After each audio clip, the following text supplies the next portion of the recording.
What are we doing here? And where are we gonna go? It's like we just woke up one morning, and then it's welcome to the show.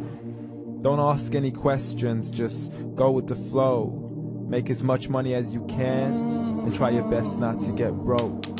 Copy everything you see on the TV, from the hairstyles to the clothes, and don't think too often, just do exactly as you're told. And if you ever get confused, then just turn towards the alcohol. You'll still hear your thoughts, then just turn up the radio as you learn to live a lifestyle of drugs, sex, and rock and roll. But in all honesty, I just need to know, is there more to the cycle than growing and getting old? Living and dying just to leave behind a happy home and a whole lot of property that somebody else is going to own. I just really need to know before the casket's closed, 'cause I'm not willing to gamble with my soul, nor am I ready to take any chances. These are just simple life questions, and I'm just searching for some answers. Like, what are we doing here? And what is our purpose? How did we get here, and who made us so perfect? And what happens once we go, or is this world all really worth it? Questions we don't answer because apparently we don't really have to. There's no purpose to this life and our existence is merely natural. Then in that case, please let me ask you, did you create yourself, or was it somebody else who had fashioned you? 'Cause you're a being that's impeccable, faultless and unparalleled. You're a product of supreme intelligence, and I'm merely being rational. For there isn't a camera on this earth that can come close to the human eye, nor a computer that can compete alongside the human mind. And if the whole world was to come together, we wouldn't be able to create a single fly. So many signs, yet we still deny. As science tries to justify that all this could come from none, when it's a simple sum. 0 plus 0 plus 0 cannot possibly ever give you 1. So from where did all this order come? For everything has its origins, a maker, a creator of its own. I mean, the only reason you're watching this video is because somebody had to press upload. So we can believe in the Big Bang, but I'd rather believe in He who caused it to explode.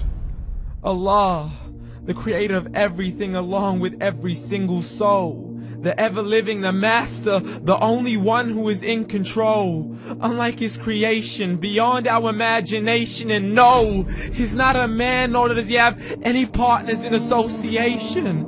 He's on his own. And no, he did not ever leave us alone. Just like every manufacturer, he left us with an instruction manual. The Quran and Islam, and I'm sorry to jump to conclusions, but it's the only one possible.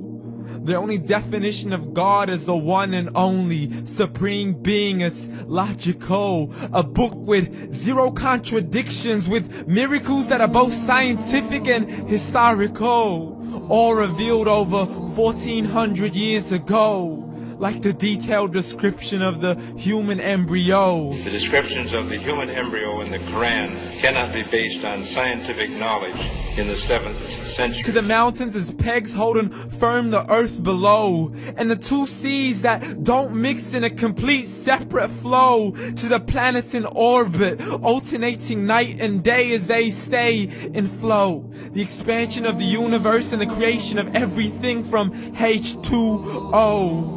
To the stories of the past and the preservation of Pharaoh. To identifying the lowest point in the land where Persia defeated Rome. The gushing fluid that created man in the glands between the ribs and the backbone. And not a word has changed, it's still the same. So please explain how all this was known over 1400 years ago.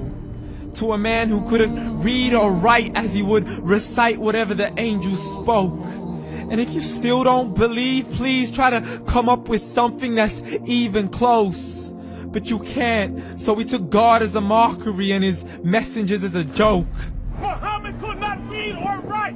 How's somebody who can't read or write gonna start a religion? Dismiss these scriptures as legends and tales of the ancient folk, as we live life according to our whims, desires, and hopes. saying this life is the only home we will ever know. We will live then die, then simply turn to bones. YOLO!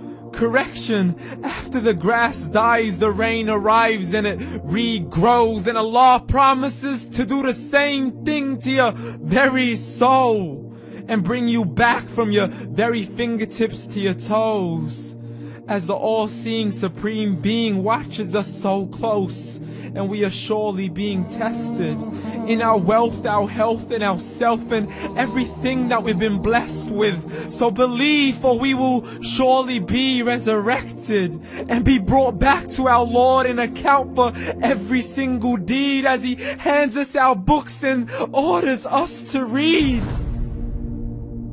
From the bad to the good and everything in between. You yourself are sufficient for your own accountability, so don't be mad at me. You are the one who thought He wouldn't come back to me. I gave you a whole life long to search after me, but you were busy in all that which was temporary. So read, and glad tidings to all those who believed. And if you disbelieve, read. And don't let that day be the first day you find out what your life really means. Read.